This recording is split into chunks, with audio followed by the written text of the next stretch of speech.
এবার দুঃসাহসিক এক চুরির ঘটনা। চাঞ্চল্যকর ঘটনাটি ঘটেছে মেটিয়াপুরুষ এলাকার একটি বাড়িতে। গভীর রাতে ওই বাড়িতে হামলা চালায় দুষ্কৃতীরা। জানা গিয়েছে তখন বাড়িতে একা ছিলেন বৃদ্ধা আরতি চট্টোপাধ্যায়। চুরির সময় তাকে নাকি কোনো অজানা স্প্রে করে অচেতন করা হয়েছিল। এরপর চোরেরা নগদ টাকা, সোনার গয়না, এমনকি ঠাকুরের রূপোর মুকুট সহ মূল্যবান সামগ্রী নিয়ে চম্পট দেয়। প্রাথমিক অনুমান লুঠের পরিমাণ প্রায় কয়েক লক্ষ টাকা।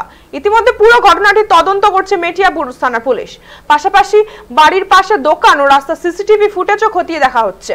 এছাড়াও ডিজিটাল এভিডেন্স সংগ্রহ করে চুরির রহস্য উন্মোচনে তৎপর পুলিশ প্রশাসন।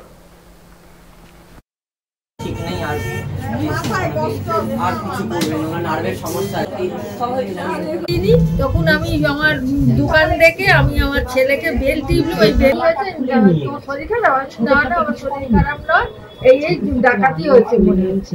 তারপরে এসে দোতলা খুলে দেখে ওই দোতলায় ওই সব পুড়ে গেছে, মোমবাতি জ্বালিয়ে, তারপরে ওইদিকে আলো জ্বলছে সব, তারপরে দেখি সব লন্ড ভন্ড অবস্থা। কি কি চুরি গেছে?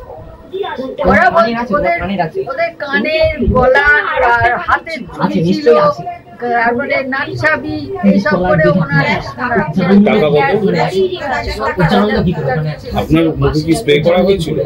আমার মনে হচ্ছে কিছু করেছিল, যার জন্য আমার শরীরটা তো ভারী হলো। কেন আমি নিজেই ভাবতে পারছি না যে শরীরটা তো ভারী, আমি উঠতে পারছি না কেন, আমি কাউকে ডাকতে পারছি না কেন।